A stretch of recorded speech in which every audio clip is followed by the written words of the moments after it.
première partie en 2 sessions. Nous avons vu la pertinence de la sanctification aujourd'hui et nous avons établi dans 2 séances la première partie de la série comment la sanctification est pertinente pour nous aujourd'hui. Nous servons un Dieu qui est saint et il met devant nous la plus grande aspiration en ce qui concerne tout être humain. La plus grande aspiration dans ta vie, ce n'est pas de devenir avocat ou de devenir médecin ou de devenir même président de la République ou Premier ministre pour nous qui sommes au Canada. La plus grande aspiration pour tout homme, c'est être saint comme Dieu est saint. Devenir saint comme Dieu est saint. Si tu deviens Premier ministre, un jour tu vas mourir, tu ne seras plus Premier ministre. Si tu es médecin, même les médecins, avez-vous remarqué qu'ils meurent? Ils soignent plusieurs personnes, mais à la fin, ils meurent eux-mêmes. Nous avons tous un rendez-vous avec notre Créateur. Et en ce jour-là, la seule chose qu'il va regarder, est-ce que nous avons cherché à lui ressembler? Avons-nous cherché à devenir comme lui? Avons-nous fait vraiment tout à notre capacité pour devenir comme lui? Et si tel est le cas, il va nous accepter, il va nous prendre avec lui et ça sera la réussite. Mais si au contraire, nous avions été distraits par les plaisirs et les biens et les désirs du monde, en ce jour-là, quand nous allons le rencontrer, il ne sera pas content. Et quand il ne sera pas content, ça ne sera pas un bon moment pour qu'il ne soit pas content. Nous avons vu dans la leçon d'hier, le jugement, comment il est impératif pour nous de ne pas nous retrouver devant le trône le trône du jugement de Dieu. Parce qu'en ce jour-là, il n'y aura plus de miséricorde. En ce jour-là, il n'y aura plus de grâce. Nous jouissons de la grâce maintenant et nous pouvons échapper d'aller devant le grand trône blanc et plutôt participer au tribunal de Christ. Alléluia. Un verset clé que nous allons étudier, 1 Timothée, plutôt un passage clé, 1 Timothée chapitre 2, versets 8 à 10. On dirait que certaines églises, certaines personnes, certains groupes ont effacé ce passage de leur Bible. Mais vous allez vous rendre compte que dans toutes les Bibles, ces passages existent encore. 1 Timothée chapitre 2, verset 8 au verset 10. Et Paul est en train de donner des directives claires ici aux hommes et aux femmes. Verset 8, il dit, « Je veux donc que les hommes prient en tout lieu, en élevant des mains pures, sans colère ni mauvaise pensée. » On va souligner qu'il y a 3 choses là-dedans que Paul s'attend de la part des hommes. Et on va voir cela dans la sanctification pour les hommes. Et au verset 9, il dit, « Je veux aussi que les femmes, vêtues d'une manière décente, avec pudeur et modestie, ne séparent ni de tresses, ni d'or, ni de perles, ni d'habits somptueux, mais qu'elles séparent de bonnes œuvres comme il convient à des femmes qui font profession de servir Dieu. » Et dans cette leçon que nous allons débuter aujourd'hui, que nous allons faire probablement dans 2 sessions, nous allons parler de la sainteté pour les femmes. Remarquez que Paul ici a divisé la sanctification, ou il a adressé la sanctification selon le genre ou selon le sexe.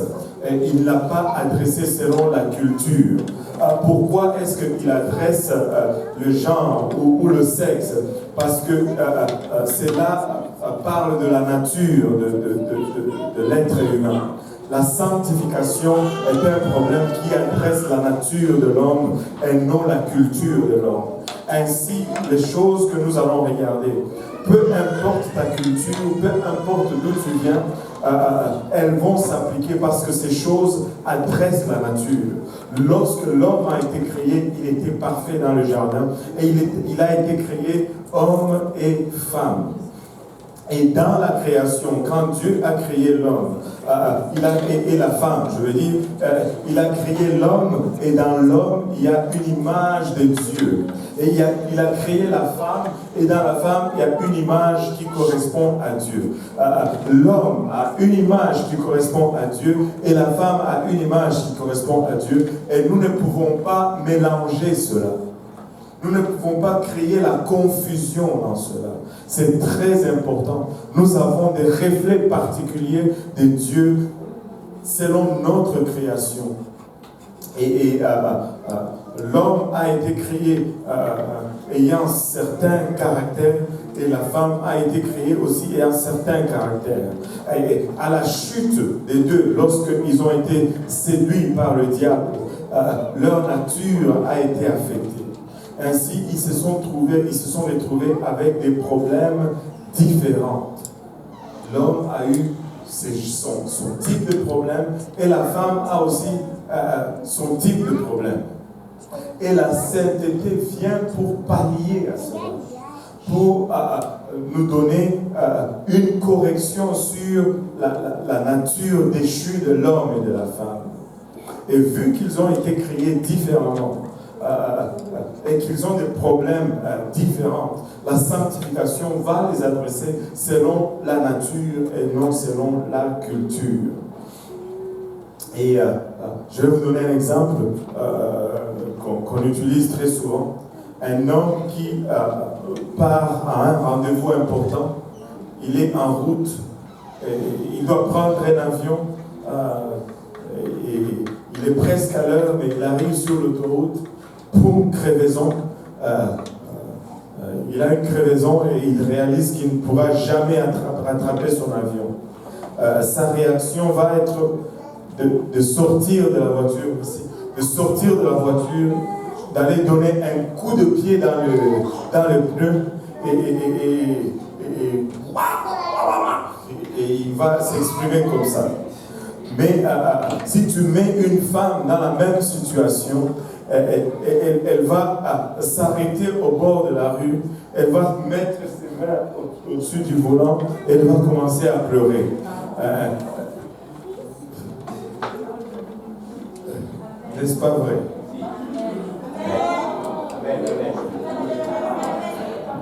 L'homme et la femme réagissent différemment au problème.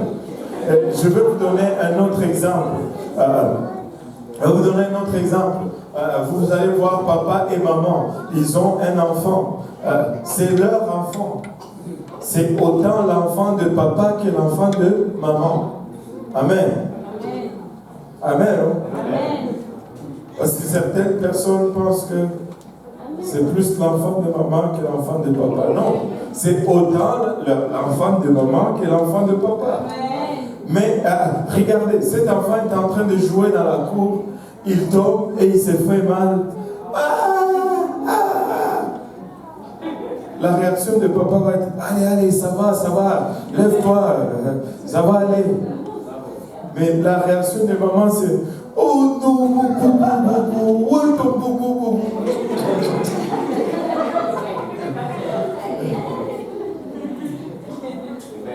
différent.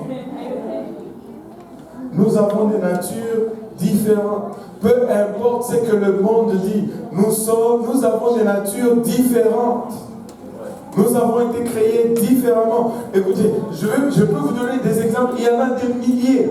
On a fait une expérience dans une école entre les garçons et les filles.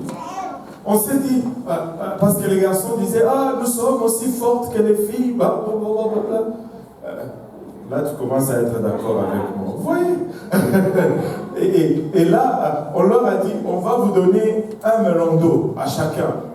Et le melon d'eau va représenter un bébé. Et vous allez garder ce melon d'eau tout au long de la journée, pendant, je ne sais pas moi, 2 semaines ou quelque chose comme ça. Vous savez quoi? Les filles ont été capables de relever ce défi-là.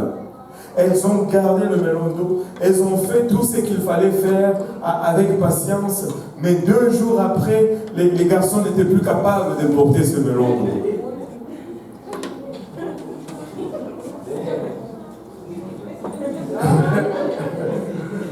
vont manger.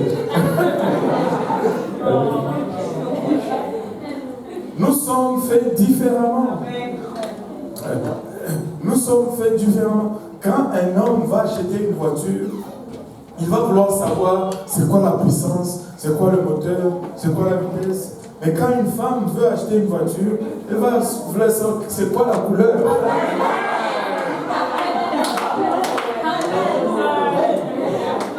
Peu importe qu'est-ce qu'il y a dans le moteur, si c'est pas rouge, elle ne veut pas cette voiture. Juste un exemple. Nous sommes faits différemment. Nous sommes faits différemment. Nous pouvons regarder cela même dans la nature. Vous savez, l'homme a été créé comme prédateur et la femme est séductrice. Et la femme séduit et l'homme chasse. Et même si tu regardes le monde animal, dans le monde animal, c'est l'inverse en fait. Pour les animaux qui s'accouplent, parce que dans le monde animal, il y a deux types. Il y a des animaux qui s'accouplent par plaisir, comme les humains, et par reproduction. Mais il y a des animaux qui ne s'accouplent que par reproduction. Si ce n'est pas le temps de se reproduire, ils ne vont pas s'accoupler. Dans ces tels types d'animaux, le mâle et la femelle sont identiques. Il n'y a aucune décoration, aucun élément de distinction entre le mâle et la femelle. Vous allez voir certaines sortes de pigeons. Ils vont rester identiques, ils sont pareils, mâle et femelle, et très souvent, ils ne vont jamais changer de partenaire. Mais quand tu vas dans les animaux qui s'accouplent de fois juste par plaisir, ce n'est pas l'homme qui est ce n'est pas plutôt l'homme qui est le prédateur. L'homme est le séducteur. Le mâle est le séducteur. Et la femelle est la prédatrice. On dit ça? Bon, prédatrice. Alléluia. Et tu vas voir que c'est la femelle, plutôt c'est le mâle qui est décoré, qui est plus embelli. Regardez le coq et la poule. C'est le coq qui a la crête rouge et les plumes des couleurs brillantes. Regardez le pan. C'est lui qui déploie sa queue comme ça avec 1001 couleurs, c'est le mâle, ce n'est pas la femelle. Et il fait cela pour séduire. Regardez le lion avec la crinière, c'est le mâle qui a la crinière, la femelle n'a rien. Et quand tu regardes le lion, c'est la femelle qui chasse. Mais quand tu vas dans le monde humain, c'est la femme qui est embellie. Et l'homme n'a rien. Et la femme a les seins, elle a les bassins, elle a des rondeurs. Mais l'homme, il a à peine juste des bambous, comme Jean, et puis c'est tout. Aucun élément de séduction. Et ça, c'est la nature. Et à cause de cela, Dieu nous prescrit des choses. Parce que du temps que nous étions saints, dans l'état où il nous a créés, il n'y avait pas de problème. Mais nous faisons face maintenant à un homme corrompu, des êtres humains déchus. Et ces choses qui étaient créées en eux deviennent un problème. Deviennent source de désirs et de convoitises. Et Dieu établit la sanctification pour corriger cela. Ainsi, vous allez remarquer dans les versets que nous avons lus que le problème des hommes sont tous des problèmes intérieurs. Alors que le problème des femmes, c'est plus de problèmes visibles, extérieurs. Et je veux donc que les hommes prient en tout lieu. Ça parle de l'apathie. Les hommes ne prient pas normalement. Dans toutes les églises, vous allez voir plus de femmes que des hommes. Toutes. Mais le problème est que quand tu vas aussi dans la sorcellerie, tu vas voir aussi plus de femmes que des hommes. c'est à cause de cette tendance, que les hommes fonctionnent avec la partie gauche de leur cerveau, qui est la partie cartésienne ou la partie logique, alors que les femmes fonctionnent avec la partie droite du cerveau, qui est la partie émotionnelle ou sentimentale. Or, la prière, les spirituels, sollicite plus les émotions que la logique. Et en élevant des mains pures, sans colère, les hommes ont des problèmes de colère, on va parler de cela, ni mauvaises pensées. S'il y a des gens qui ont des mauvaises pensées, ce sont les hommes. Ils sont très fertiles à mauvaises pensées. L'imagination de l'homme est très fertile. Il est très imaginatif. Et très vite, il suffit que tu lui donnes tout simplement l'indice et c'est parti, il a développé cela. C'est pourquoi il faut lui donner le moins d'indices possible. Et Dieu va adresser les femmes pour pallier, pour aider les faiblesses des hommes. Et de l'autre côté, Dieu va adresser les hommes pour aider les faiblesses des femmes. Il dit, je veux aussi que les femmes vêtues d'une manière décente. Quelque chose d'extérieur. Avec pudeur et modestie, chose d'extérieur. On parle de l'attitude. Elle ne sépare ni des tresses, ni d'or, ni de perles, ni d'habits somptueuses. Les parures. Donc Dieu adresse l'attitude, le vêtement et les parures pour les femmes. Et c'est là les secteurs, pour ne pas dire des faiblesses pour les femmes, alors que les hommes ont leur secteur de faiblesse, c'est la prière, ou on va plutôt dire l'apathie, cette tendance à ne pas croire ou à ne pas prier, la colère et les mauvaises pensées. 3 secteurs pour les hommes et 3 secteurs pour les femmes.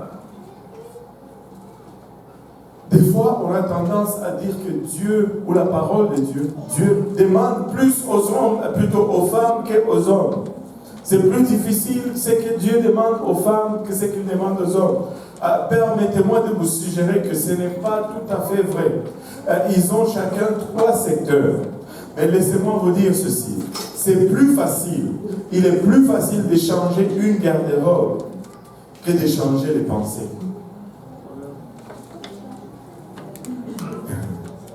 Il est plus facile de changer une garde-robe que de changer les pensées. Des fois, tu ne sais même pas d'où ils viennent, les pensées. Il y a des...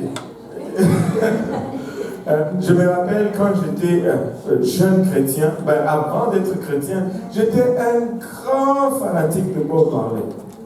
Je connaissais toutes les chansons de Bob Marley. Je les avais presque toutes. Celles qu'il avait chantées avant, pendant et après sa mort, je les avais toutes. Je pouvais te dire où il avait composé telle chanson, dans quelles circonstances il avait écrit telle chanson. Vous pensez que moi j'étais né dans l'église. Je n'étais pas né dans l'église. Alléluia. J'avais tout. J'avais tous les CD, je les avais toutes. Les cassettes. Je les avais toutes. C'était toute une fortune. Et quand je suis venu à Dieu, Dieu a dealé avec moi là-dessus. Un soir, j'ai pris toute ma collection et j'ai jeté dans l'incinérateur. C'était un moment, un point tournant dans ma vie. Et là, mais après, il fallait maintenant effacer le disque dur là-dedans. Ça a pris du temps. Donc, il est arrivé à un moment donné, j'étais content parce que c'était parti. Mais de temps en temps, je pouvais être seul dans ma chambre. Et sans savoir d'où ça vient, tu ressens cette musique qui commence à jouer dans ta tête. Toudoum, doum, de doum doum. Et là, tu l'as. Oh, hé, d'où est-ce que ça vient, ça? C'est plus difficile de contrôler les pensées. Parce que des fois, tu ne sais même pas d'où ça vient. Et de changer une garde-robe. Maintenant, dans cette leçon, nous allons traiter des zones primaires de problèmes de sainteté pour les femmes, c'est-à-dire les vêtements qui doivent être modestes, les parures, elles ne doivent pas séparer d'une façon, mais elles doivent séparer d'une telle façon, et puis les attitudes, donc on va parler de décence et de pudeur. Et ce sont toutes des choses visibles. Vous pouvez me dire, oh, l'attitude, est-ce que c'est visible? Oui, c'est visible. Si tu as un problème avec moi, même si tu es assis dans le fond là, dès que nos regards se croisent, je sais que tu as un problème. Parce que ton attitude est visible. Amen. Amen. Maintenant, souris parce que je suis en train de regarder. Juste fais semblant. Maintenant, ceci n'est pas pour dire que les femmes n'ont point de problème de sainteté intérieure. Parce que j'ai entendu certains d'entre vous dire, oh non, mais pas moi, pas moi. Non, non, non. Ce n'est pas pour dire que les femmes n'ont point de problème de sainteté intérieure. Il y en a des femmes qui luttent avec de mauvaises pensées. Il y en a des femmes qui ont des problèmes d'apathie et des problèmes de colère. Il y en a. Et ceci n'est pas non plus pour dire que les hommes n'ont point non plus de problème de sainteté extérieure, surtout de nos jours. Amen. On prêchait cela aux femmes, mais aujourd'hui, mon Dieu, ils se promènent avec les pantalons en dessous des fesses, des hommes qui portent des vêtements serrés, serrés, serrés. Ça n'a plus aucun sens. Des hommes qui veulent devenir des séducteurs. C'est contre nature. Si tu es un homme, sois un homme.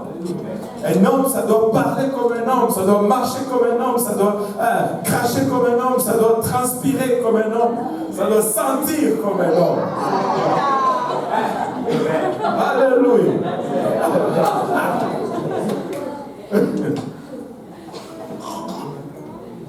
Quelle époque nous vivons?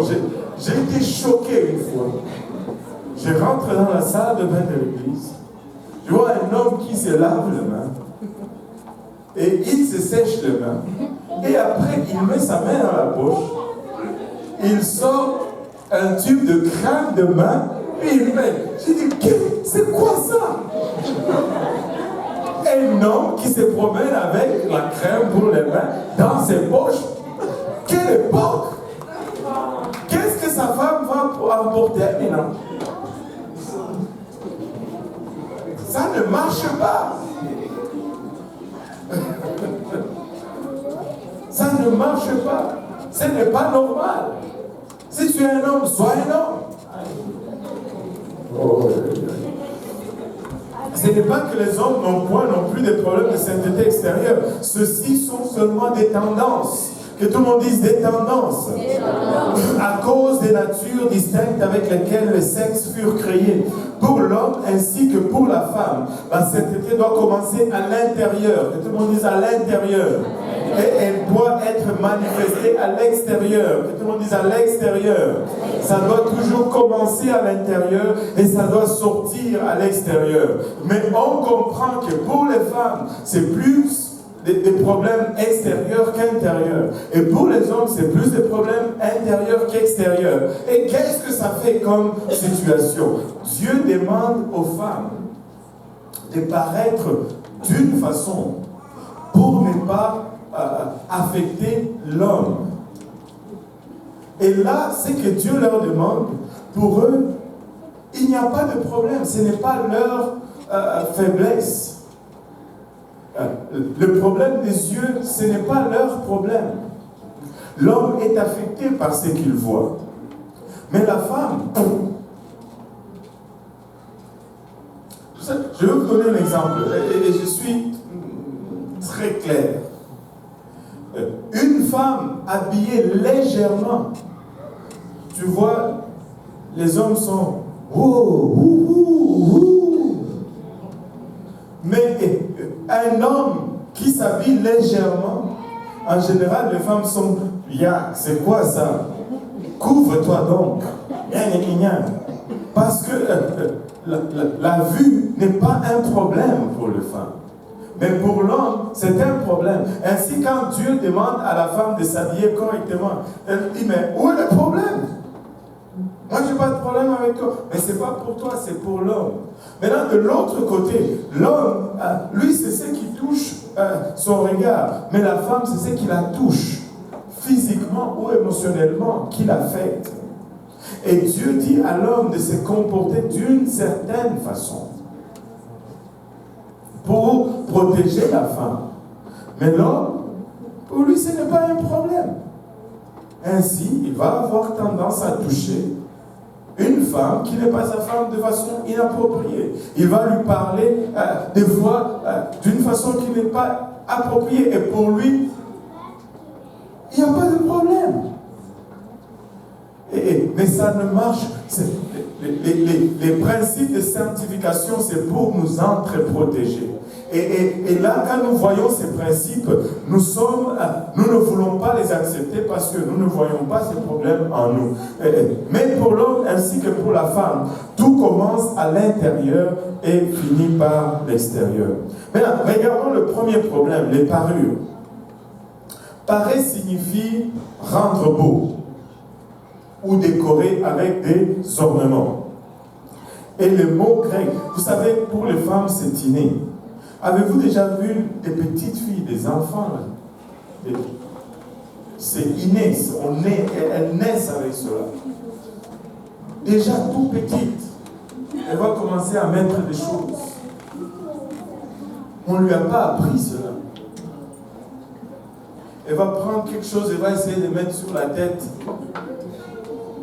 pour faire beau ou belle. Mais de l'autre côté, les garçons, n'en parlons même pas. Parer signifie rendre beau ou décorer avec les ornements. Et le mot grec duquel nous tirons ce mot parer ou parure, c'est le mot cosméo, duquel dérive le mot français cosmétique. Et la racine de ces mots grecs, c'est cosmos, qui est traduit comme étant le monde. Mais qui peut être aussi défini comme ordre, disposition ou décoration. Alors les humains se parent comme la belle disposition ordonnée des étoiles par l'univers. Mais les apôtres ont été très clairs là-dessus, que très souvent la façon dont les femmes cherchent à se parer est en directe opposition à la façon que Dieu désire qu'elles se parent. Dieu ne veut pas des femmes laides. Dieu est intéressé, Dieu aime la beauté. Après chaque création, la Bible nous dit que Dieu a vu que cela était bon. Des fois, certaines personnes vont regarder la sanctification et prendre cela comme excuse pour la négligence. En fait, le but de la sanctification, c'est de ne pas attirer l'attention sur soi. La modestie, être modeste, signifie ne pas attirer l'attention sur soi. Mais tu sais que tu peux attirer l'attention sur toi dans le positif ou dans le négatif. Si tu es vraiment très mal habillé, très salement habillé, on te remarque aussi. Donc quand on dit sanctifiez-vous, cela ne veut pas dire négligez-vous. Un enfant de Dieu doit être bien habillé, propre, vêtements repassés, bien attachés, bien soignés, sans toutefois aller au-delà et à mettre des extravagances pour attirer le regard. Parce que si tu t'habilles tout croche, comme mon père nous disait, regarde ta chemise, c'est comme si elle sort de la bouche d'une chèvre. Ça, c'est ce que mon père me disait. C'est quand tu n'avais pas repassé ta chemise. Comme si elle sortait de la bouche d'une chèvre. Va repasser ta chemise. Donc, on ne peut pas faire cela non plus parce que ça attire l'attention, même si c'est du côté négatif. Mais de l'autre côté, il ne faut pas que ta chemise soit tellement repassée que lorsque tu passes ton doigt sur le rebord, là, ça te coupe. C'est tellement droit que ça devient tranchant. Le juste milieu. Oh, alléluia. Maintenant, notre texte est l'un des deux passages les plus clairs du Nouveau Testament qui traite de l'habillement et des parures pour les femmes chrétiennes. Et nous devons dire que Paul, très souvent, a été traité de misogyne parce qu'il a écrit ces choses. Premièrement, il n'était pas marié, c'était un célibataire. Et en plus, il écrit ces choses. Et aujourd'hui, certains chrétiens le regardent et ils disent que même Paul est misogyne. Il a été très dur avec les femmes. Non, il n'a pas été très dur avec les femmes. Il a tout simplement énoncé des préceptes qu'on trouve dans la Bible. Parce que nous pouvons regarder que Paul n'était pas le seul. Pierre exprime un enseignement similaire. Ainsi, le standard apostolique du 1er siècle sont clairs pour nous, même lors d'une étude superficielle. La chrétienté a vu les jours dans une société romaine décadente et de luxure. Et c'est dans ces contextes que les apostoliques étaient appelés à vivre leur foi. C'est pourquoi Paul et Pierre ont donné ces enseignements. Regardez l'enseignement de Pierre, va être similaire à l'enseignement de Paul. Pierre nous écrit dans 1 Pierre chapitre 3, versets 1 à 5. Il nous dit, 1 Pierre 3, versets 1 à 5.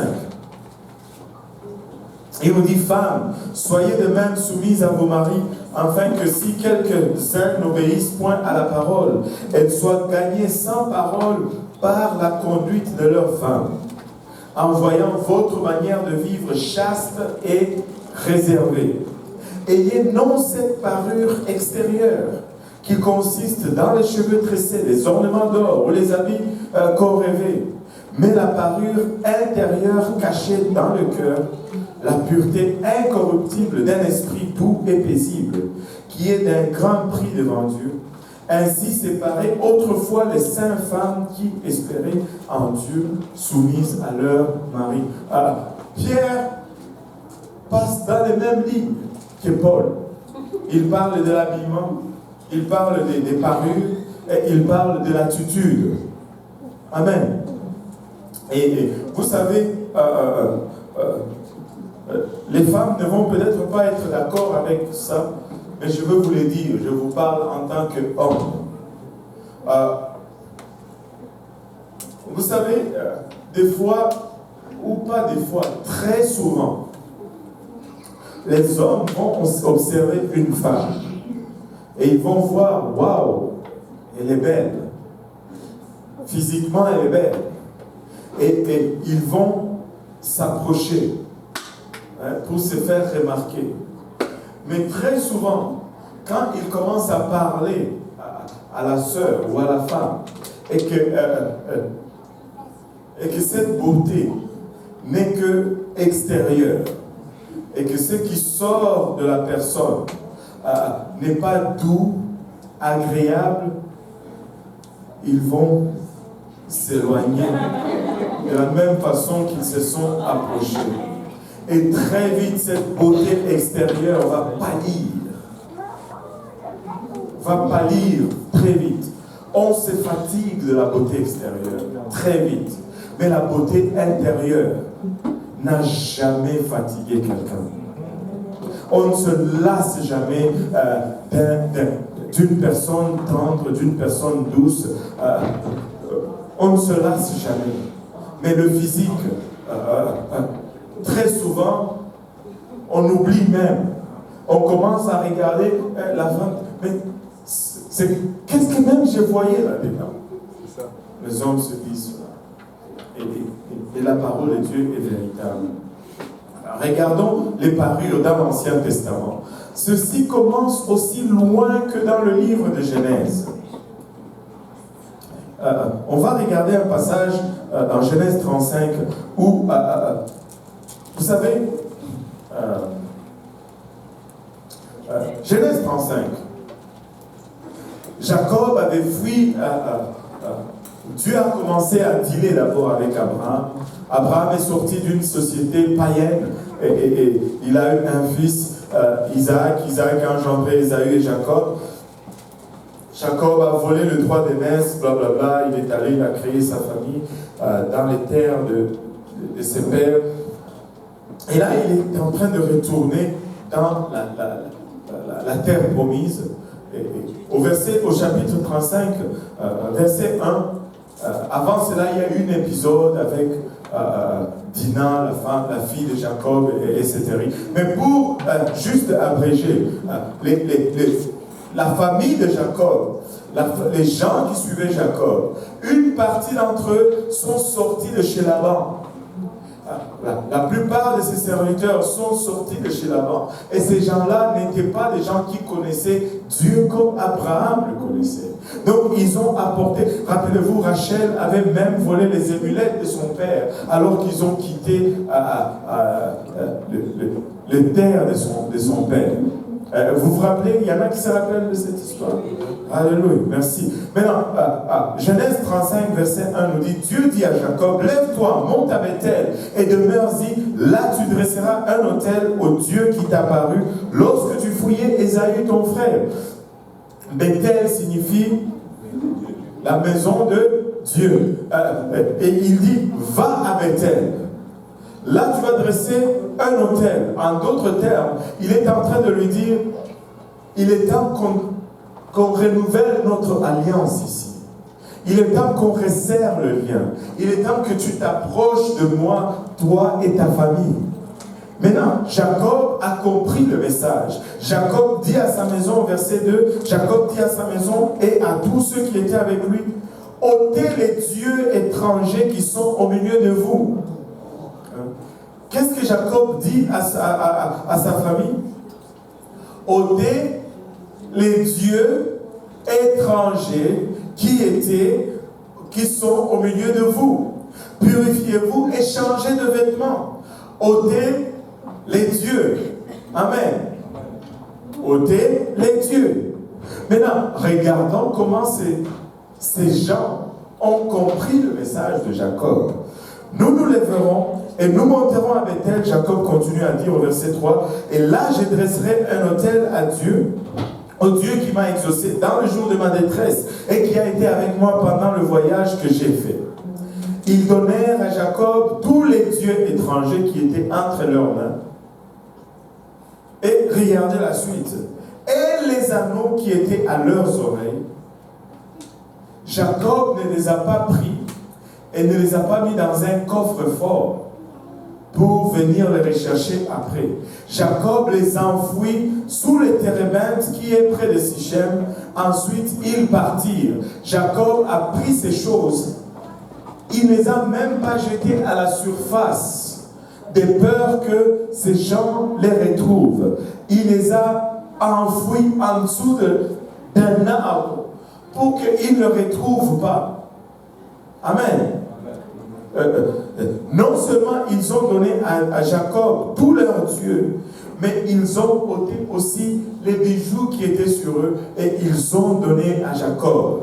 Et Jacob les a enfouis sous le térébinthe qui était près de Sichem et ensuite ils partirent.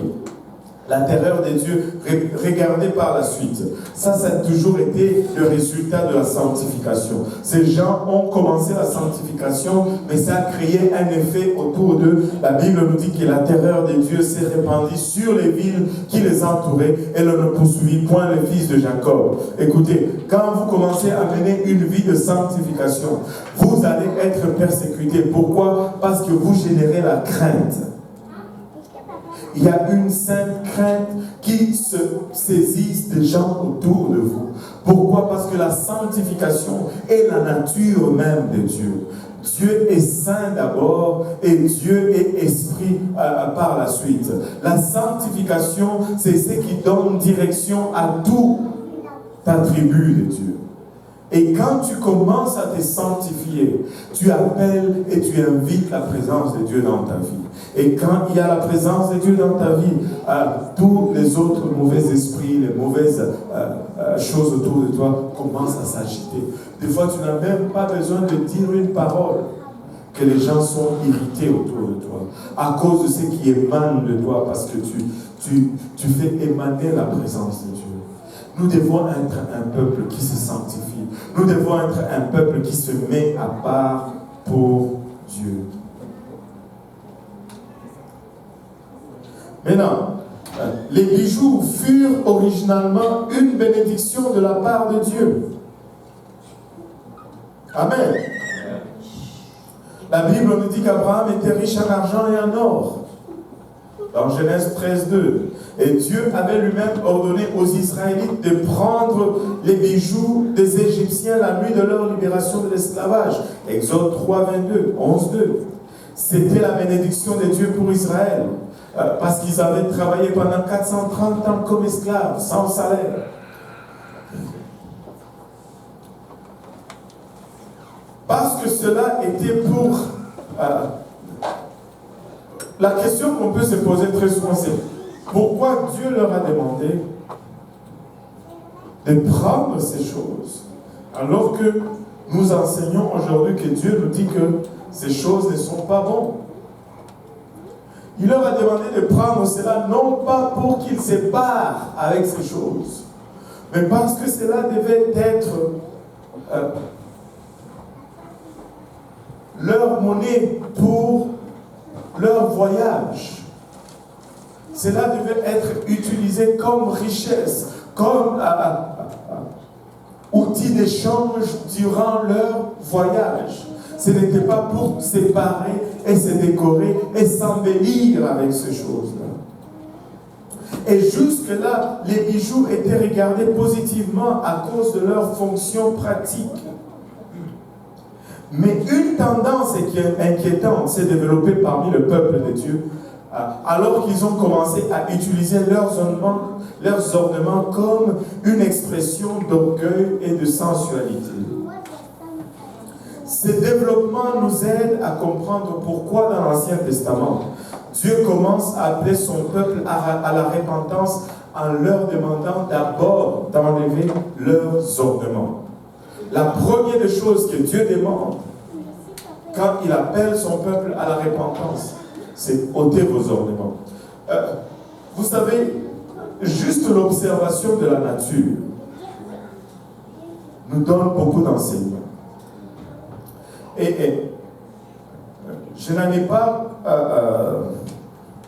contre les femmes aujourd'hui, mais c'est seulement la leçon d'aujourd'hui, c'est sur les femmes. Mais avez-vous déjà observé? Vous savez, les jeunes adolescentes, elles vont être dans la rue. Le jour où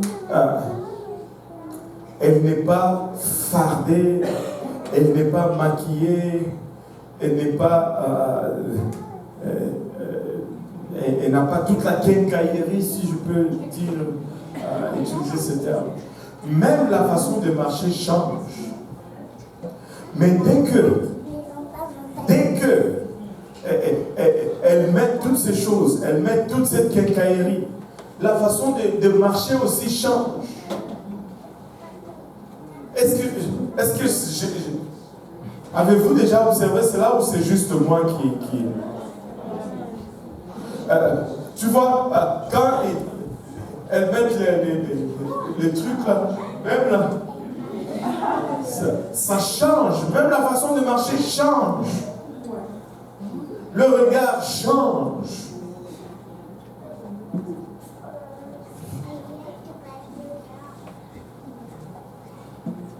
Pourquoi? Parce que peu importe ce que vous allez me sortir comme excuse aujourd'hui, laissez-moi vous dire que quand on met ces choses, ce n'est jamais pour soi-même, c'est toujours pour les autres. Parce que quand je marche, je ne me regarde pas. c'est les autres qui me regardent. Et je n'ai jamais vu personne, avant d'aller dormir, se maquiller, mettre ses plus beaux bijoux et aller dormir.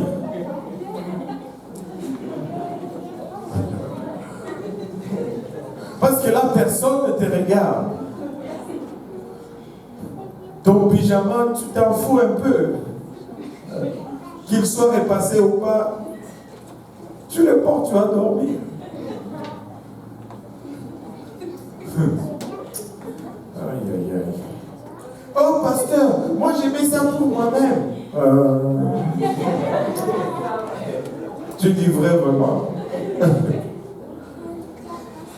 Qu'on enlève tous les gens de la ville, on va voir si tu vas bien.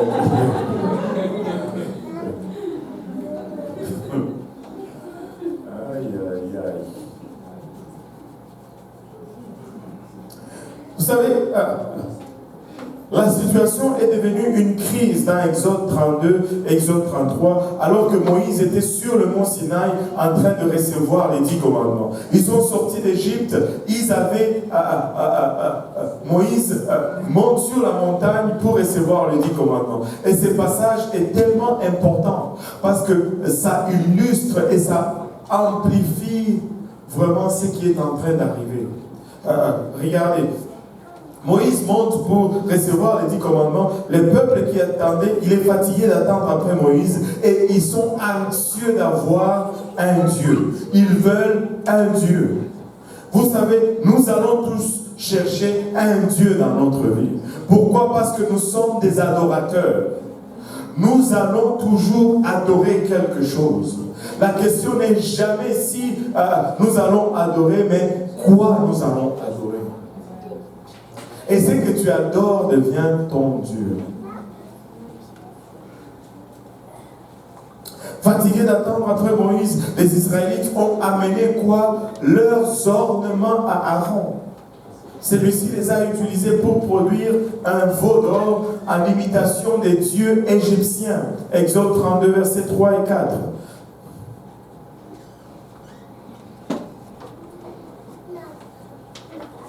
Et tous ôtèrent les anneaux d'or qui étaient à leurs oreilles et ils les apportèrent à Aaron.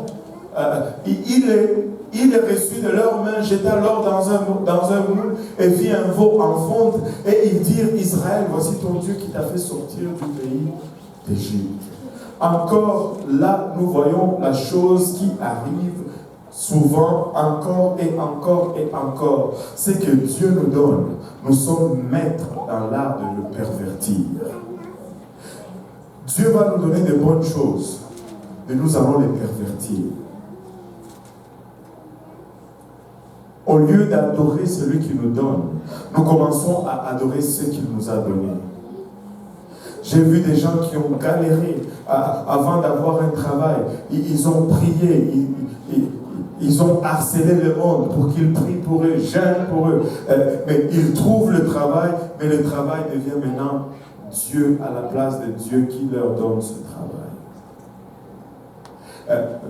Vous savez, j'ai vu des gens qui, on était tous en Afrique, on pleurait pour venir en Occident, on a prié, on a jeûné. Dieu nous a fait grâce, il nous a sortis et il nous a fait venir ici. Mais aujourd'hui, l'Occident devient un Dieu pour nous. C'est avec tristesse que je peux vous raconter des histoires des gens qui servaient Dieu, qui étaient utilisés puissamment par Dieu. Mais arrivés ici, ils ont découvert le Dieu dollar.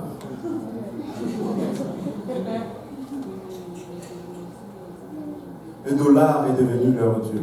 Leur décision est basée maintenant sur l'emploi et non sur Dieu. Dieu nous a donné plusieurs choses, mais nous sommes maîtres dans l'art de pervertir ce que Dieu nous donne. Dieu nous a donné la nourriture. Combien de fois nous abusons de cela? Dieu nous a donné le sexe, mais nous avons perverti cela. Tout ce que Dieu nous donne, nous sommes maîtres dans l'art de pervertir. Mais faisons attention que nous ne faisons pas du don de Dieu une idole. Dieu donne le don de guérir. Mais qu'est-ce qu'on en fait aujourd'hui? On commence à diviniser le don au lieu d'adorer le donateur. Que nous fassions attention. Que notre objet d'adoration ne devienne pas le don, mais que ça reste toujours celui qui donne le don. Amen. Et Israël a ainsi transformé un don valeureux de Dieu en idole. Un jour, quelqu'un m'a dit, ça fait longtemps, cette personne ne vient même plus à l'église. Un jour, cette personne m'a dit, pasteur, des fois, je manque de venir à l'église parce que je n'arrive pas à me décider quel vêtement je vais porter.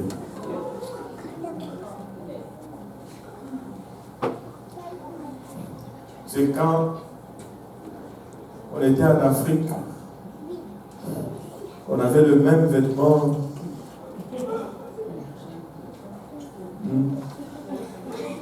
Mais là, littéralement, quelqu'un te dit, j'étais tellement indécis, je porte ça ou je porte ça, je porte ça. Et là, je me suis retrouvé en retard pour l'église et je n'ai plus voulu aller parce que j'étais en retard. Aide-nous, Seigneur. Et lorsque Moïse est remonté sur la montagne, parce que Moïse est retourné, il a cassé le 10 commandements, Moïse est la première personne à avoir brisé le 10 commandements d'un seul coup, d'une seule chose. Il les a deux.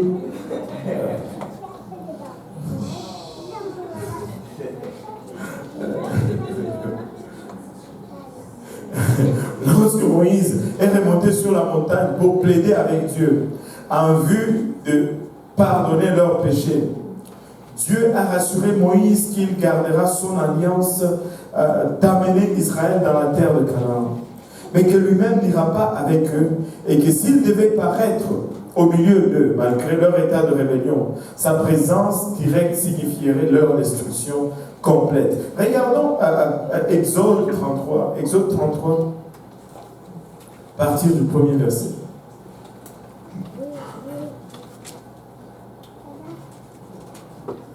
L'Éternel dit à Moïse, va, pars d'ici, toi et le peuple que tu as fait sortir du pays d'Égypte, monte vers le pays que j'ai juré de donner à Abraham, à Isaac et à Jacob, en disant, je le donnerai à ta postérité. Verset 2, j'enverrai devant toi un ange, et je chasserai les Cananéens, les Amoréens, les Essiens, les Phérésiens, les Éviens, et tous les Hiens qu'il y avait.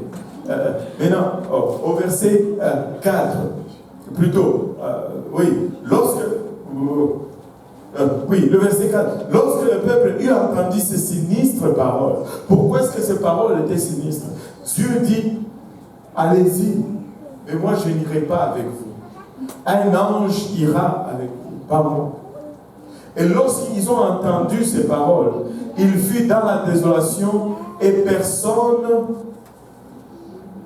ne mit ses ornements. Ils ont dit, le signe que nous sommes vraiment désolés, nous n'allons pas nous parer. Regardez le verset 5. Et l'Éternel dit à Moïse, dis aux enfants d'Israël, vous êtes un peuple au cou roide, c'est-à-dire au cou raide. Si je montais un seul instant au milieu de toi, je te consumerai.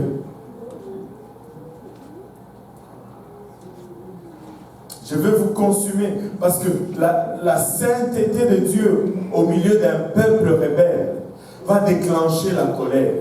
Et cette colère va consumer le peuple. Et il dit, maintenant, ôte maintenant tes ornements dessus toi et je verrai ce que je te ferai. Maintenant, qu'est-ce que ceci signifie? Eux, ils disent, nous allons ôter nos ornements. Mais Dieu dit, ôte tes ornements dessus toi. Il y a des places où dans la Bible, la parole de Dieu nous dit, ôte nos péchés de dessus nous. Ôte notre iniquité de dessus nous. Qu'est-ce que cela signifie? Cela signifie enlève nos péchés de façon permanente. Enlève nos péchés une fois pour toutes. Ôte tes ornements de dessus toi, c'est-à-dire enlève ces ornements de façon permanente. Ne le remets plus. Et je vais voir ce que je te ferai. Et regardez le verset 6.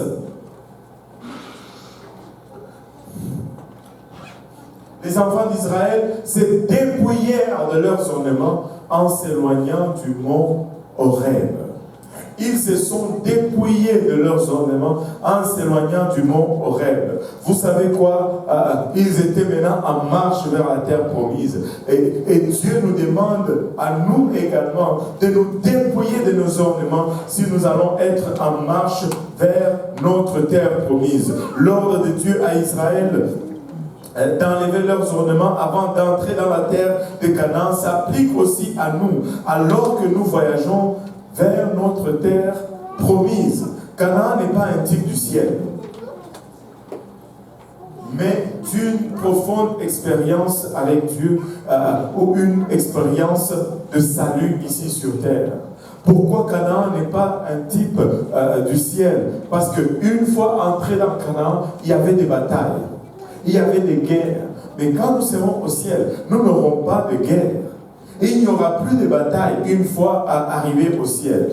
Mais lorsque nous obtenons le salut, lorsque nous devenons sauvés, lorsque nous nous repentons de nos péchés, lorsque nous nous faisons baptiser au nom de Jésus-Christ pour le pardon de nos péchés, lorsque nous recevons le don du Saint-Esprit avec l'évidence de parler en langue, des fois nous nous demandons même si nous avons pris la bonne décision. Parce qu'on dirait que le diable se déchaîne maintenant contre nous. Avant, nous étions insignifiants. Avant, nous n'avions pas d'impact. Mais là, nous avons revêtu l'uniforme de Christ et nous devenons une cible. Mais laisse-moi te dire, mieux vaut se battre avec Dieu à ses côtés qu'être dans le monde dans un semblant de paix sans Dieu.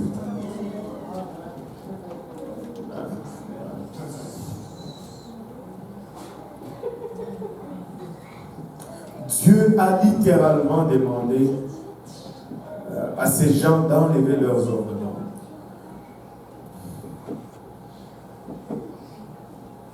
Vous savez, les bijoux sont nuisibles à notre vie spirituelle parce que ça détourne l'attention de Dieu vers nous et font plutôt la promotion du culte de soi, ce qui est en fait l'idolâtrie. Quand je regarde, par exemple, moi je viens du Congo, et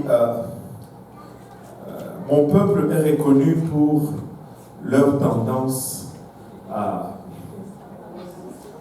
vouloir s'habiller et à vouloir montrer leur standing, même s'ils n'en ont pas. Et ils vont mettre toute une tonne d'ornements. Et là, ils vont marcher pour que tout le monde voie. Cette maladie s'est infiltrée même dans la maison de Dieu, où tu vois, lorsqu'ils annoncent une convention ou une conférence, premièrement, c'est toujours la grosse photo du prédicateur là-dessus. Nous ne faisons pas notre propre promotion. Nous faisons la promotion de Jésus-Christ. Je ne veux aucune de mes photos sur aucun pamphlet d'une conférence quelconque, parce que quand les gens vont aller là-bas, c'est Jésus qui va les toucher. C'est Jésus qui va les guérir. Et non moi. Et tu vas voir la photo du prédicateur avec un micro dans la main. Et c'est toujours le micro dans la main. Mais je ne sais pas comment cela s'est fait. C'est toujours la grosse montre Rolex. Et la grosse bague à or. Ils sont tous pareils. Tous pareils. C'est toujours la main avec est-ce que j'ai mort?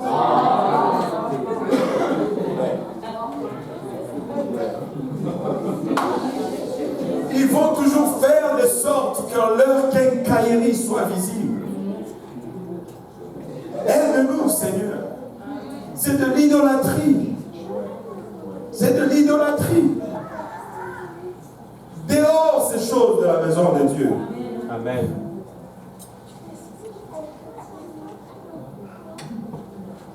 Vous savez, si tu rentres dans l'histoire de l'homme, regardons cela ensemble. Les bijoux sont portés dans des endroits particuliers du corps. Les oreilles, les coups, les bras, les nez, la bouche, les yeux. Vous savez pourquoi? Parce que les anciens pensaient que quand les démons entrent pour posséder quelqu'un, ils rentraient par les orifices. Et toutes ces choses étaient placées comme amulettes pour protéger, pour empêcher que les démons rentrent. Et quand ils mettaient la chaîne au cou, c'était pour protéger le cœur. Mais notre protection ne vient pas de ces choses. Notre protection vient des dieux tout-puissants. Nous adoptons des choses que nous ne savons même pas l'origine d'où ça vient. Maintenant, laissez-moi vous dire, il y a peut-être 3 ans et demi ou 4 ans, dans le journal Métro, qu'il distribuait gratuitement dans le métro. Maintenant, je pense que ce n'est plus Métro qui est distribué, c'est 24 heures. Ils sont distribués à l'intérieur du métro. Les deux sont dehors maintenant. Ok, parce qu'avant, il y en avait un dedans, un dehors. Métro était dedans, 24 heures était dehors. Après, à un moment donné, vous savez, dans le journal Métro était paru un article sur un groupe appelé Paganiste. C'est un groupe occulte. Et il y avait une dame qui était interviewée, qui était dans un marché aux puces, ce genre de marché dehors là, et elle vendait les bijoux et toutes ces choses. Et cette femme, elle était, c'était une princesse gothique, tout habillée en noir, des piercings, des tatous, des machins.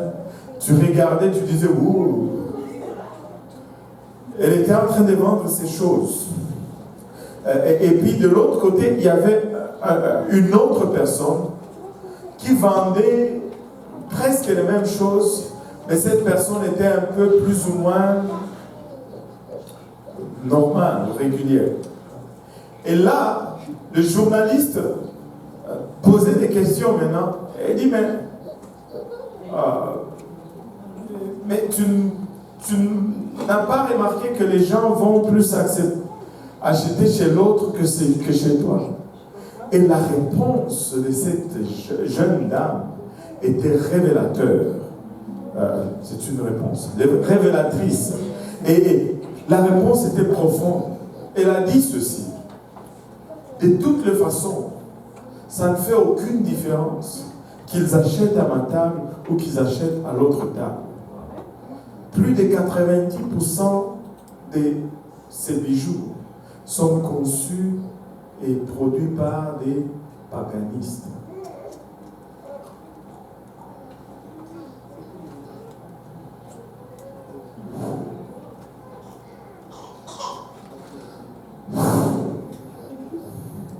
Aucune différence. Même source, même origine, Même dire, Dieu nous délivre de ces choses.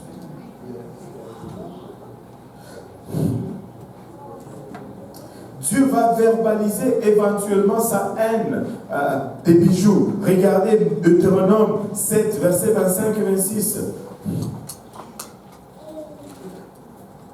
Avant qu'ils n'entrent dans la terre promise, Dieu leur dit ceci: vous brûlerez au feu les images taillées de leur Dieu. Vous brûlerez au feu les images taillées de leur Dieu. Regardez ce qui suit. Tu ne convoiteras point et tu ne prendras point pour toi l'argent et l'or qui sont sur elle. Parce que ces amulettes étaient décorées de bijoux et de toutes ces choses qui étaient en or et en argent. Il dit, n'en prends pas, ne touche pas, tu prends et tu brûles. De peur que ces choses ne te deviennent un piège.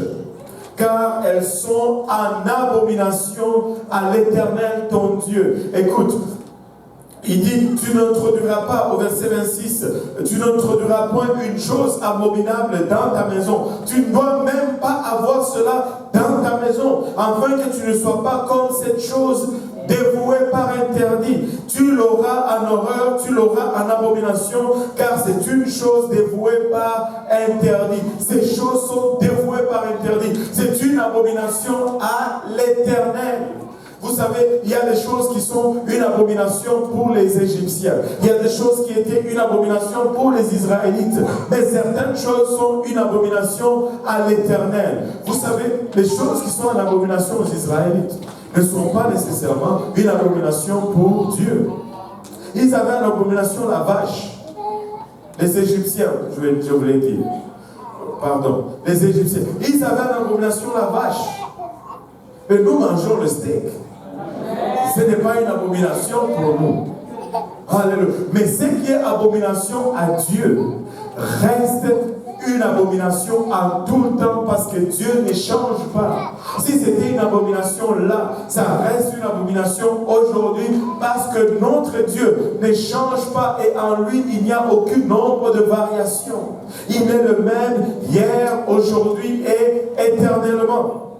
L'Ancien Testament expose une tendance grandissante contre les bijoux. Parce que chaque fois que le peuple de Dieu commence à en prendre possession, les bijoux conduisent toujours au déclin à travers l'orgueil, la sensualité ou l'idolâtrie. Les prophètes décrivent constamment Israël comme une femme adultère parée de bijoux et de maquillage. Un étudiant sérieux de la Bible peut voir le lien dans la pensée de Dieu. Très souvent, quand on décrit Israël et qu'on commence à parler des bijoux et de toutes ces choses, c'est une Israël déchue, c'est une Israël en décadence, c'est une Israël en idolâtrie. Écoutez, il n'y a qu'une seule femme dans la Bible qui se maquille. Une seule femme. Elle n'avait pas la grâce de Dieu. Et Jézabel n'est pas un simple personnage biblique. Elle est devenue plutôt une personne représentative dans les Écritures. Tout comme Joseph est un type de Christ, elle a tellement incarné la rébellion et la séduction dans l'histoire d'Israël. Et je pense qu'elle a amené l'idolâtrie plus que quiconque en Israël. Elle a asséné un coup fatal à Israël. Israël ne s'est jamais relevé de l'idolâtrie que Jézabel a introduite en Israël. Son nom apparaît même dans le Nouveau Testament pour exprimer symboliquement l'horreur de Dieu pour un comportement similaire. Regardez Apocalypse 2:20 rapidement. Apocalypse 2:20. Apocalypse 2:20. Mais ce que j'ai contre toi, c'est que tu laisses la femme Jézabel, qui se dit prophétesse, enseigner et séduire mes serviteurs pour qu'ils se livrent à l'impudicité et qu'ils mangent de viande sacrifiée aux idoles. Écoute, on ne parle pas de la personne de Jézabel ici, parce que Jézabel est mort des années, des milliers d'années avant. On parle de l'esprit qui incarne cette personne. Jézabel est devenue une personne représentatrice au point où Dieu y fait référence pour nous montrer qu'est-ce qui n'est pas bon. Et Jézabel, c'est quoi? Regardez ce que Jézabel a fait. Son regard séducteur obtenu par le maquillage et les bijoux, regardez 2 Rois 9:30, correspond à son effort perpétuel de séduire Israël afin de détruire en l'idolâtrie. 2 Rois 9:30. Jéhu entra dans Israël alors qu'il est en train de se battre contre les hommes de Akab. Et Jézabel ayant appris, qu'est-ce qu'elle fait? Elle court dans sa chambre, elle met ses fardes sur ses yeux, sépare la tête, et là, elle court à la fenêtre, ses paupières commencent à battre au ralenti. Slap, slap. Pourquoi? Pour séduire. Pour séduire Jéhu, elle est allée s'effarer. Écoutez, peuple de Dieu, Dieu nous délivre de ces choses. Dieu nous délivre de ces choses. Laissez-moi vous parler juste pour un moment des maquillages, de cette industrie cosmétique qui fait des ravages. C'est une industrie de milliards et de milliards de dollars. Mais c'est une industrie qui tue et qui ravage.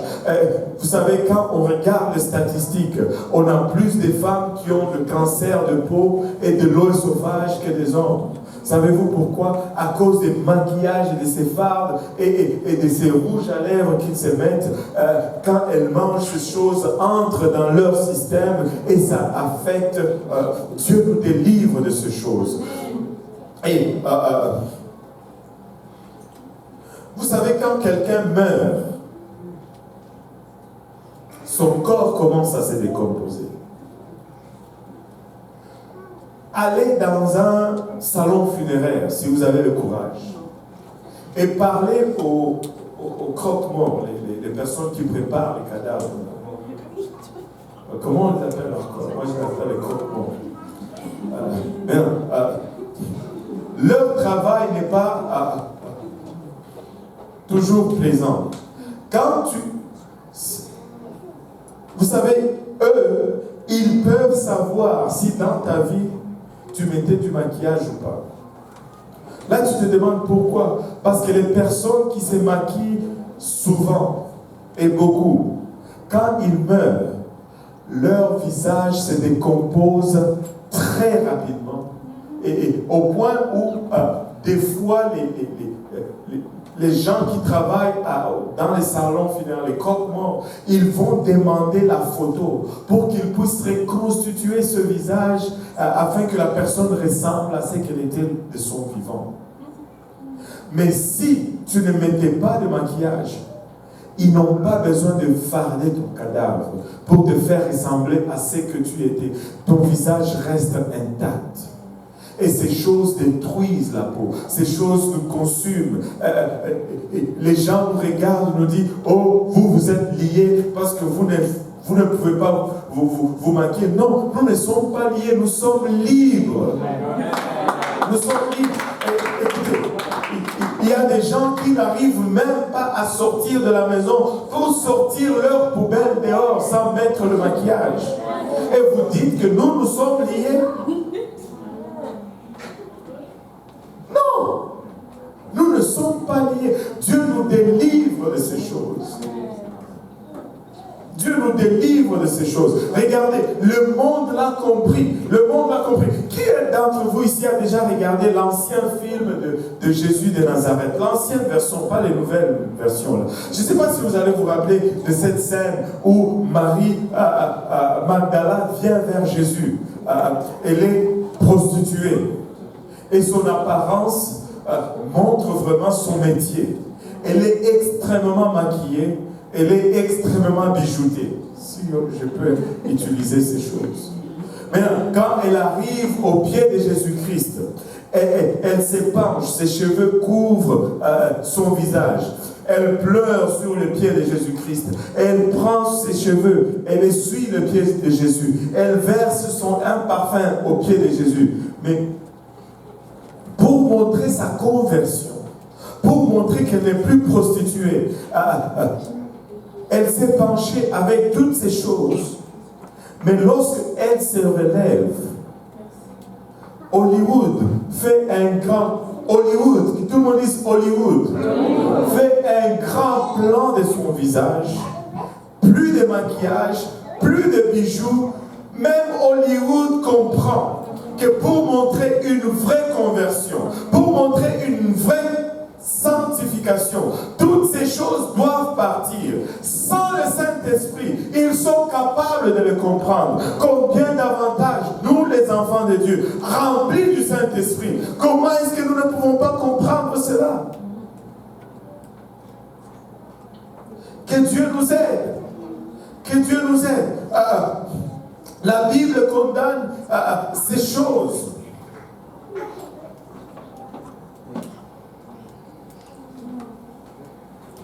Vous savez,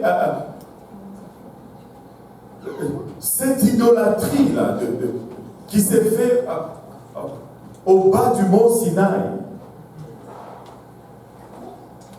si vous allez creuser dans l'histoire, l'adoration du veau d'or n'était pas juste aller se prosterner devant le veau d'or. Ces gens-là se maquillaient, se fardaient, se bijoutaient. Et ils allaient là-bas, ils étaient entraînés dans des danses infernales et ils commettaient la fornication publiquement. Publiquement.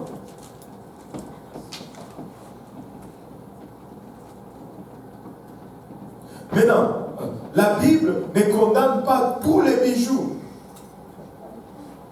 Les hommes comme Judas, Genèse 33, 38, 18, Joseph, dans Genèse 41, 42, Mardoché, Esther, 8, 2, Saul, 2 Samuel 1, 10 et Daniel 5, 29, portaient des bijoux. Mais dans chaque cas, les bijoux avaient une utilisation fonctionnelle. Une utilisation fonctionnelle. Les anneaux étaient utilisés pour conclure les affaires. Des couronnes, des chaînes et des rubans étaient utilisés pour transmettre l'autorité. Même le souverain sacrificateur portait le faud. Le faud du grand souverain sacrificateur était orné de pierres précieuses et avait une fonction semblable dans l'adoration pour les Israélites. Les bijoux avaient aussi une fonction semblable. C'était des gages. Dans certains cas de mariage du temps biblique, Genèse 24, 47, Ésaïe 61, 10, Jérémie 2, 32. Mais ça doit être fonctionnel. Ainsi, nous allons aussi adopter cette même attitude. Nous allons avoir des bijoux fonctionnels. Ce n'est pas un péché que de porter une montre.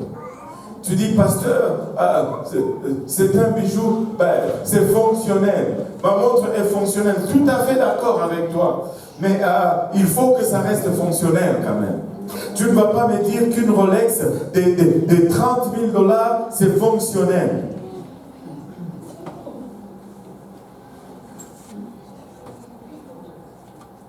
C'est fonctionnel. Tu sais, une Seiko de 15 $ va te donner la même fonction. On parle de modestie. On parle de ne pas attirer le regard. Des fois, nous allons voir ce qui est fonctionnel et nous allons bâtir là-dessus pour le rendre plus que fonctionnel, en fait. Nous faisons beaucoup de choses. Vous savez, on dit, oh, l'alliance de mariage, blablabla. Pasteur, c'est fonctionnel. Parlons un peu de l'alliance de mariage.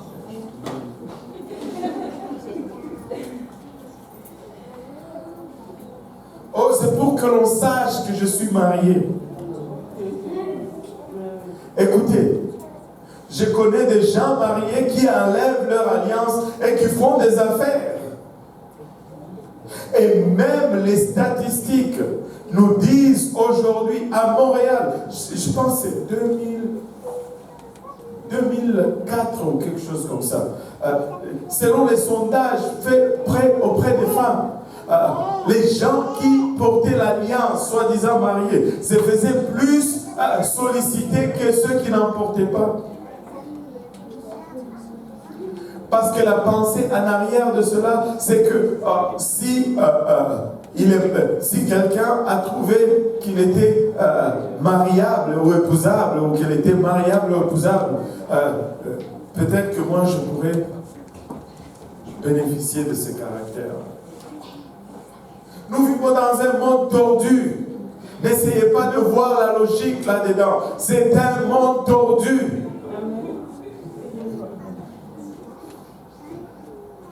C'est un monde tordu. Maintenant, vous savez, ce n'est pas la bague de mariée qui va te faire que tu sois fidèle.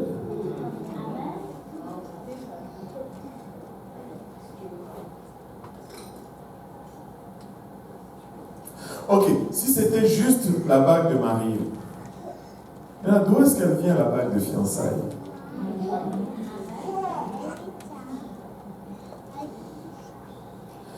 Nous sommes maîtres dans l'art de cacher.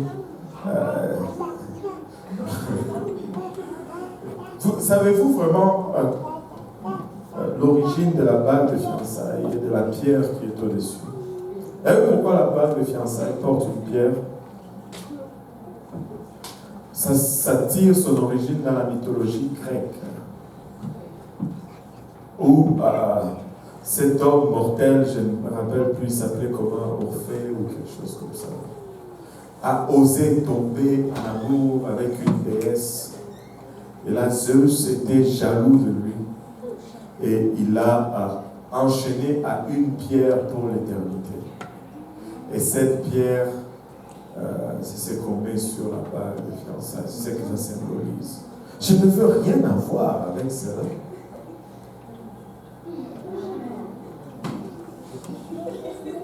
Je ne veux rien avoir avec cela.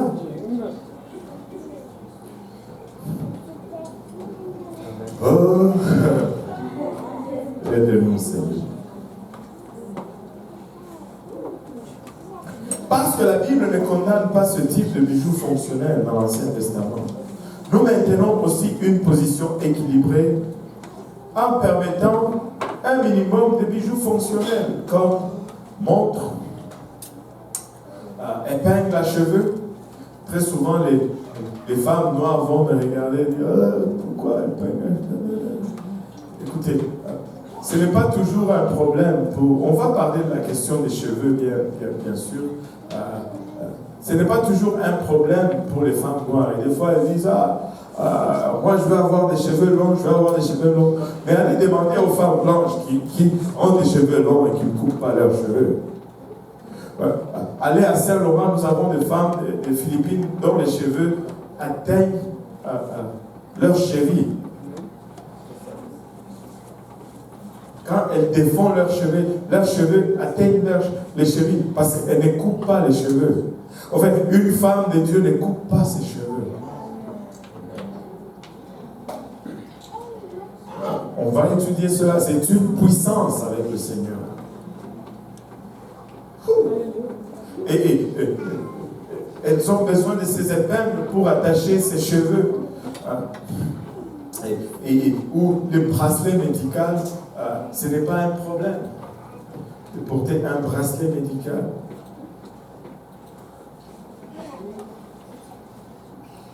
Nous allons avoir une approche modérée tout en maintenant le désir de Dieu de nous éloigner de ces choses ornementales et nous ne voulons pas avoir juste des choses ornementales comme des bijoux comme choses ornementales seulement.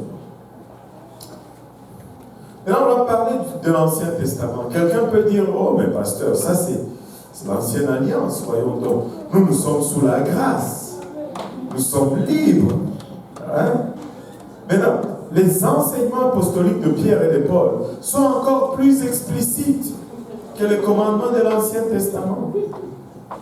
Le Nouveau Testament oppose constamment les ornements intérieurs et humbles avec les ornements extérieurs du corps par les styles et les choses élaborées. Et nous allons voir ces choses en détail. Quand la Bible dit les cheveux tressés et toutes ces choses, ne paniquez pas, nous allons les voir en détail. Amen.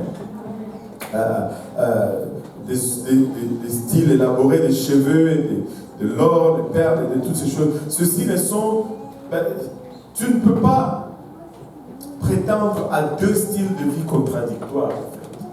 Tu ne peux pas dire que tu vis humblement dans ton cœur, mais dans ton apparence, tu n'es pas humble. Il faut que tes deux styles de vie coïncident, en fait. Sinon, ça ne marche pas. Pierre et Paul s'attendaient que les femmes séparent, aussi longtemps que c'était fait de la bonne façon. Dieu ne condamne pas les ornements naturels. Dieu est intéressé dans la beauté. Si Dieu n'était intéressé que dans ce qui est intérieur ou la sanctification, écoutez, laissez-moi vous dire ceci, que tous les fruits allaient être gris. Amen. Dieu a créé les fruits. Ils sont bons pour notre nutrition. Mais avez-vous déjà regardé un panier de fruits? Les couleurs, les différentes couleurs, on peut les placer de sorte que non seulement c'est nutritif par son contenu, mais c'est beau aussi à regarder. Vous savez, des fois, il y a ces plats que tu vas regarder comme ça, juste par la présentation, tu ne veux même pas manger. Alors que c'est riche. Non, il faut que ça soit bien présenté et que ce soit aussi nutritif. Amen. Et Dieu n'est pas anti-beauté. Mais Dieu est contre la mondanité. Dieu est contre tout ce qui suscite l'orgueil. Écoutez, tous ceux qui mettent des grosses chaînes et machins, tout ça, c'est pour montrer leur standard, c'est pour montrer qu'ils en ont. Il n'y a pas une autre raison que de déclarer que j'en ai. Parce que ça ne change rien à ton apparence, en fait. Je n'ai jamais compris pourquoi les gens pensent que si je mettais deux pendentifs aux deux extrémités de ma tête, ça changeait mon apparence. Non. Mon nez reste gros pareil.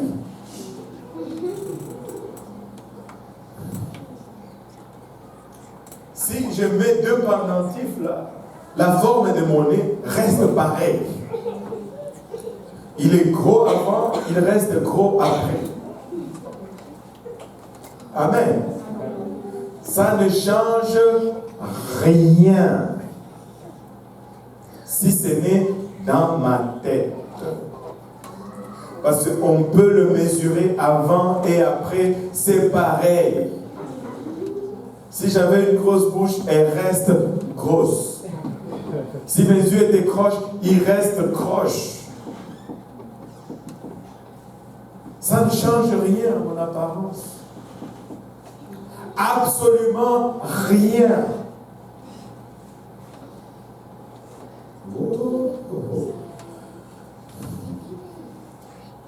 Vous savez, la simplicité, c'est l'élégance. Soyez un peu observateur, s'il vous plaît. Regardez la reine d'Angleterre. Je ne veux pas la donner comme modèle ou comme exemple, mais juste une petite observation. Le seul moment où elle porte toutes ses quincailleries, c'est lors des moments officiels.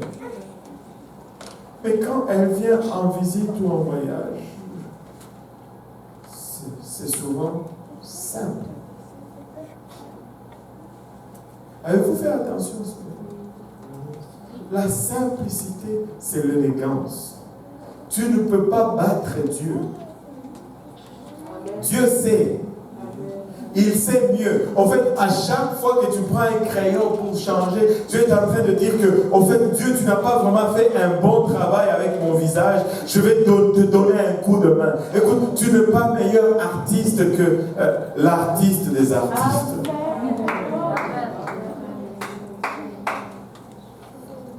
S'il m'a donné un gros nez, c'est pour aller avec mon visage rond.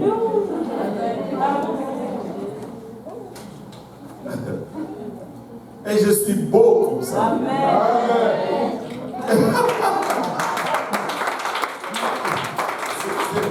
Ce n'est pas de la prétention, c'est la confiance à mon Dieu qui m'a créé. Regardez, une fois j'étais parti en visite pour le deuil d'un ami. C'était à Moncton, au Nouveau-Brunswick. Et il nous a logés chez un de ses amis. C'était loin, c'était pour l'enterrement de son père. Et là, son ami, il était vraiment riche. Le type était riche. Ils s'étaient acheté un bed and breakfast, c'est une espèce d'hôtel, pour sa famille. Tu arrivais chez lui, tu rentrais comme dans une espèce de bois, et puis tu arrivais, il y avait une clairière, et là tu voyais cette grosse maison, avec un petit lac autour, des canards dessus. Vous voyez un peu, genre... Tu te demandes, mais comment est-ce que j'ai même atterri ici, un pauvre fils de bouton pauvre. Quand tu sers Dieu, je vous dis, là tu entres dans sa maison, chaque chambre avait sa salle de bain, c'était bed and breakfast. Donc moi, ils m'ont mis dans la chambre de son garçon. Il y avait la salle de bain pour la chambre de son garçon, qui avait 3 ans. Il y en a qui en ont, d'autres non pas. Et là, ils m'ont dit, quand on est arrivé, on a mangé, je vous dis, tout était juste d'une autre gamme. Même les fruits, c'était pas les fraises. Là. C'était des fraises. On te les met à table, ils sont là à table, tu sens l'arôme. Wow. Est-ce qu'on les achète à la même place? Je ne sais pas. Anyway. Bref, ils m'ont dit barre la porte de la chambre parce que les enfants, quand ils vont se réveiller demain matin, ils vont venir te déranger. On ne veut pas que vous soyez dérangés. On était moi avec le frère Grant. Moi j'avais ma chambre, lui sa chambre.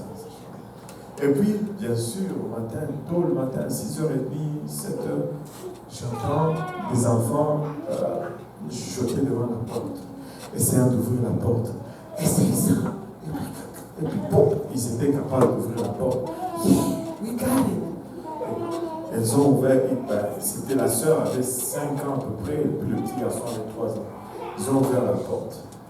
Et moi, j'étais là, endormi, je les entendais, puis je faisais semblant. Et puis, quand ils ont ouvert la porte, ils sont entrés à deux. C'était moi!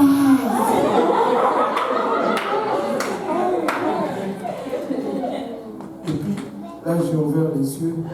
Ils ont commencé à reculer tranquillement. Là, j'ai dit, allô? Et puis la fille me dit, est-ce que je peux te poser une question? J'ai dit oui, bien sûr, elle parlait en anglais. Elle me dit, es-tu chrétien? J'ai dit, en fait, oui, je suis chrétien. Elle dit, ah! J'ai dit, pourquoi? Elle dit, parce que nous sommes chrétiens. Et chaque fois que je rencontre quelqu'un, je vais d'abord savoir s'il est chrétien ou pas. J'ai dit, au fait, je suis chrétien, je prêche même la parole de Dieu. Et là, son petit frère, il regarde et il me dit, pourquoi est-ce que tu as un gros nez?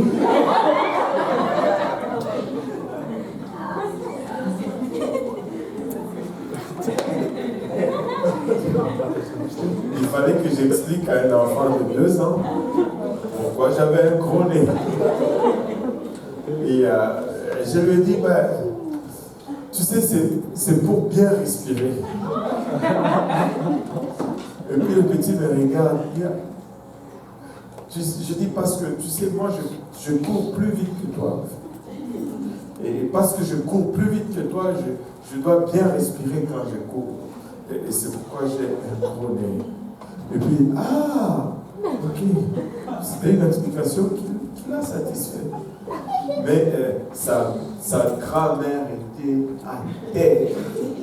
Je vois la maman qui rentre en trompe dans la chambre. Oh, excuse us.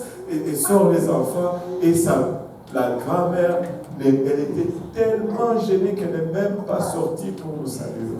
Elle dit, ces enfants nous ont fait la honte.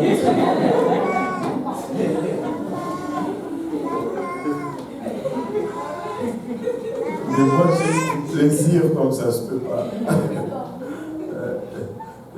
J'ai dormi dans une chambre, j'avais ma salle de bain propre à moi.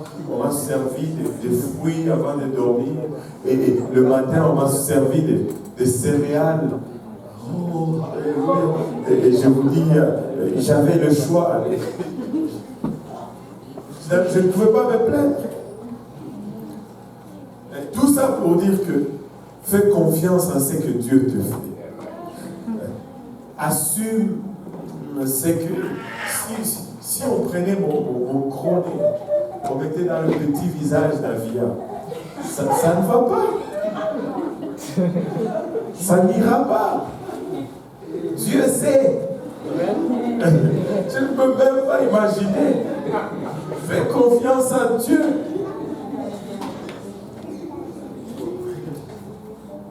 Garde ça au naturel.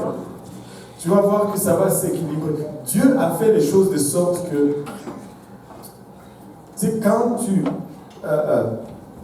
vieillis, quand tu commences à vieillir, ton teint commence à pâlir. Et pour qu'il n'y ait pas de contraste entre ton teint et tes cheveux, Dieu met un mécanisme qui fait que tes cheveux commencent aussi à pâlir, commencent à devenir gris. Mais toi, tu regardes cela, tu dis, oh, non, ça ne va pas. Tu prends du noir chic. Mais ça fait un contraste bizarre. Tu deviens comme un cadavre qui marche. Parce que le teint de ta peau ne correspond plus à la couleur de tes cheveux. Le contraste est trop grand. Dieu équilibre cela par la nature lui-même. Il a mis des arcades pour que quand tu cours, tu transpires, tu sais, l'œil est sensible. Et que la transpiration ne vienne pas rentrer dans l'œil. Ça arrive sur les arcades et puis ça descend là pour protéger l'œil. Mais toi, tu vas là, et puis tu n'es pas content, tu mets des lignes après. Pourquoi tu as enlevé pour mettre des lignes après? Laisse donc comme ça, sans ça.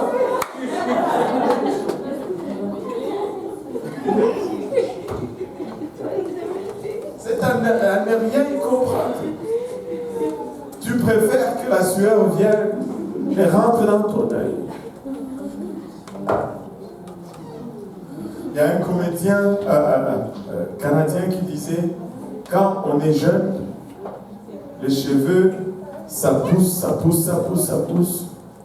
Mais quand on devient vieux, ça commence à rentrer. Et ça sort par le nez et les oreilles.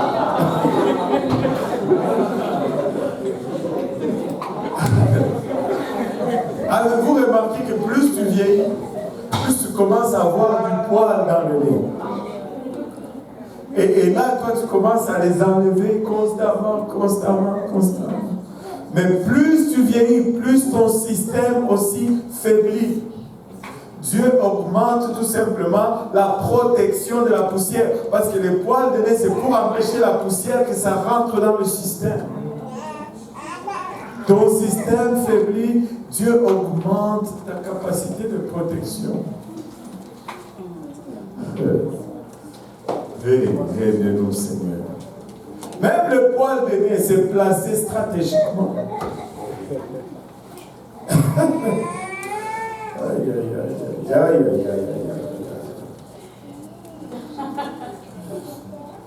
Dieu ne condamne pas les ornements naturels. Dieu pouvait créer tous les fruits et les végétaux avec une seule couleur.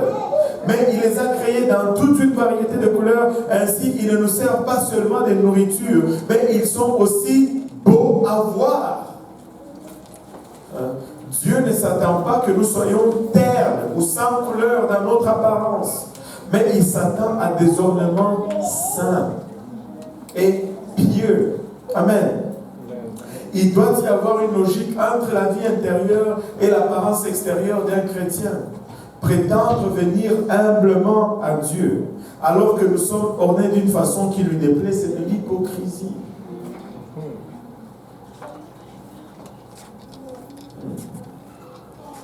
Waouh, il est déjà 21h26. Nous allons arrêter là pour aujourd'hui.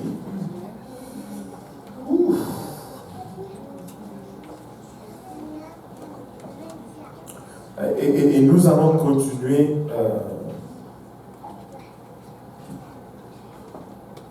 et nous allons continuer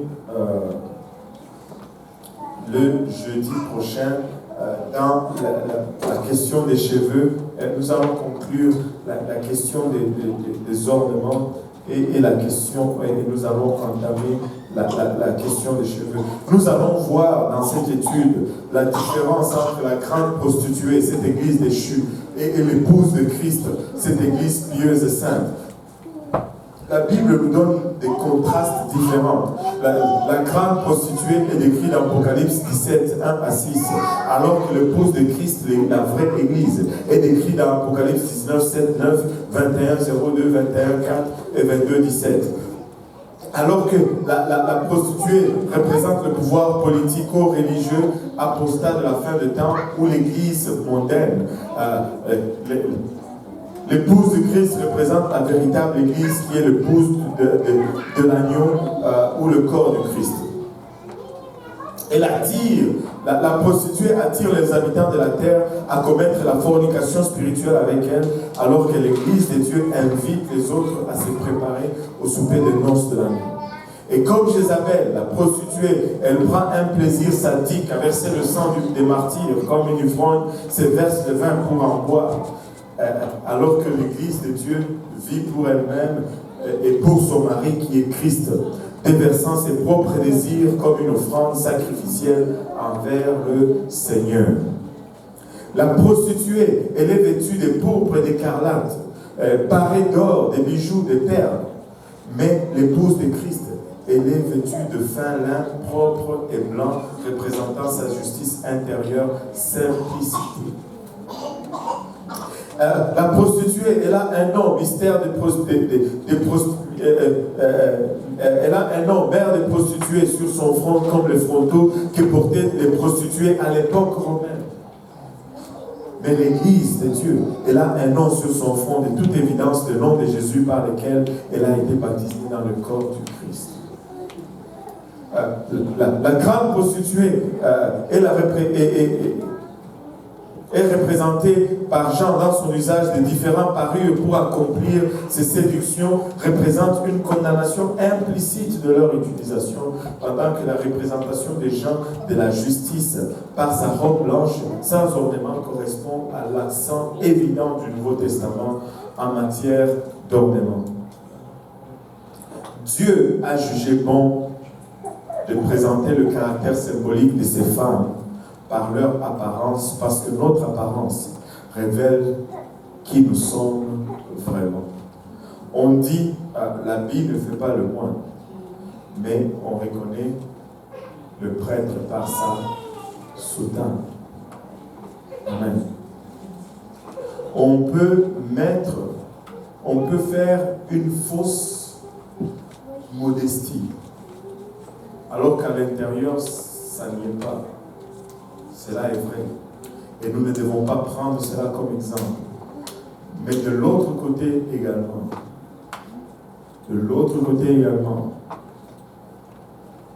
on ne peut pas dire que s'il y a la vraie sainteté à l'intérieur, qu'on puisse la cacher avec l'extravagance. La lumière, les ténèbres ne cachent pas la lumière. Les ténèbres ne peuvent jamais couvrir la lumière. Si la sainteté est à l'intérieur, elle va toujours réduire l'extérieur. On peut être hypocrite et juste s'habiller modestement, alors qu'à l'intérieur, c'est la pourriture. On peut le voir. Mais dire qu'à l'intérieur, c'est propre, mais qu'à l'extérieur, qu'on laisse ça comme ça, c'est impossible. C'est impossible. L'autre jour, à l'introduction, je vous avais donné cet exemple. Je peux vous donner un verre d'eau. Je peux vous donner un verre d'eau qui, à l'extérieur, est très sale. Qui, à l'extérieur, est très sale. L'extérieur du verre est très sale. Mais je lave l'intérieur avec de l'eau de Javel, avec tout le produit. Mais l'extérieur reste sale. Et je vous mets de l'eau et je vous donne, je buvez. Vous allez dire, non, je ne veux pas boire. Il faut que l'intérieur et l'extérieur soient propres pour que Dieu puisse accepter nos offrandes également. Parce que nous sommes des vases. Et si notre contenu est dans un intérieur sain, nous ne pouvons pas nous attendre que Dieu va accepter notre offrande si l'extérieur du vase est sale et souillé. Parce que nous ne pouvons pas accepter non plus une telle chose. Amen. Amen. Amen. Est-ce qu'il y a des questions? Waouh, il n'y a pas de questions. Merveilleux. Alléluia. Comme il n'y a pas de questions, on va s'élever, on va battre nos mains pour le Seigneur, le remercier pour une telle connaissance qu'il a mis et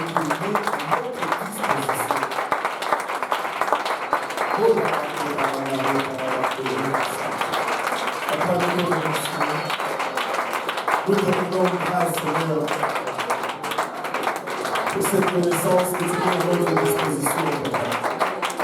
Notre prière maintenant, Seigneur Jésus-Christ, c'est que tu nous portes par un sauveur et que tu nous rapportes que chacun de nous aurait nos besoins. Alléluia. Viens nous édifier, Seigneur. Viens nous parler, Papa. Alléluia. Viens nous transformer, ô Éternel. Alléluia. Viens nous rencontrer, Père, de nos besoins. Au nom de Jésus, au nom de Jésus, au nom de Jésus.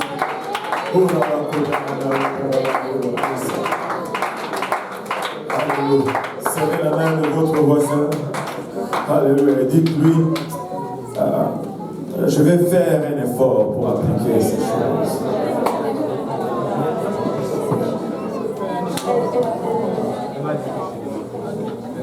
Et que le Seigneur vous bénisse.